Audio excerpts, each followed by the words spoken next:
Hey everybody, good to see you all. It was a good day in the House, and I told you not to doubt us. The media always does, the Democrats always do, but we get the job done, and we're really grateful to have had the big victory on the floor just now. It was a big one, a very important one. Quick recap, just on a busy week in Washington, we got a lot of important things done for the American people this week. We passed the SAVE Act today, as you know, and that ensures that you got to have identification. You have to prove your identity because only U.S. citizens should vote and decide U.S. elections. It's already in federal law, but there's no mechanism currently to ensure that that law is always followed, and this measure, the SAVE Act, will help make sure that is true. We passed the No Rogue Rulings Act, which, as you know, will limit the ability of activist, liberal, in this case federal judges, to issue injunctions that will stop a president's policies nationwide. That has been wildly abused against President Trump, and the Congress had an obligation and responsibility, I think, to step in and make sure that we bring that under control. We also repealed some very damaging Biden-era regulations again this week, and we'll continue that work. But the big news today, of course, is that we passed the budget resolution. We adopted the Senate's amendments to the resolution, holding in place all of the commitments and the instructions, the guidelines that the House originally enacted. And that was a big step because that will allow us now to move forward to have our committees actually drafting the One Big Beautiful Bill. There's a lot of work ahead of us, and we're really excited about that. In November, the American people delivered unified government to the Republican Party. They returned President Donald J. Trump to the White House. They gave us control of the House and the Senate, and we are going to make good by that. We have a big responsibility. In the budget reconciliation bill, the reason we call it the One Big Beautiful Bill, everybody in this crowd of journalists knows that all the components that will be in that. We're talking about ensuring that the border is secure, having the resources that are necessary to do that. We're talking about getting the American economy going again by reducing regulations. We're talking about restoring peace through strength and making sure we have the measures in place to properly fund those priorities. We have a lot of things, American energy dominance, all the components that will make things better for Americans, drive down the cost of living, and get our economy really going again.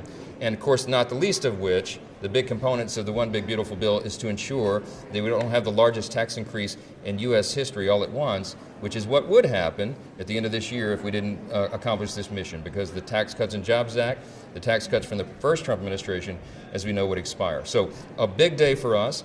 We will now get the committees operating on all cylinders. They'll be working over the 2-week district work period that encompasses Passover and Easter. They'll take a couple of days off for those holy celebrations and then keep their sleeves rolled up and get right back to work. The committees in the Senate and the House will be working in a collaborative fashion. We've explained this, that this really is a one-team approach by Republicans in both chambers. I'm so grateful to Leader Thune and his steady hand of leadership. We had a joint press conference this morning making our commitments known of what we're going to try to do. And that is ensure real savings for the American people, because we have to do that. We have a responsibility to get our country back on a sound fiscal trajectory and also make sure that we ensure and protect those essential programs. The Democrats, as I noted this morning, have said that we're going to gut Medicaid. It is not true. We're going to protect the benefits that everyone is legally entitled to. The beneficiaries who have a legal right to that, it will be preserved. Those are essential safety net programs that Republicans support. The President has made clear Social Security, Medicare, Medicaid will not take a hit. So you can count on that, and you can watch it develop as we go. Our other priorities as well. I just want to tell you what will happen when we return after the 2-week district work period. Our committees will begin the markup process. We have our 11 committees that will get instructions for reconciliation in the House. They are ready to go. We've been working on this for many months, almost a year now, really, when we first started the effort. And so we have the work product already prepared. We have bills drafted. Most of them have been scored already.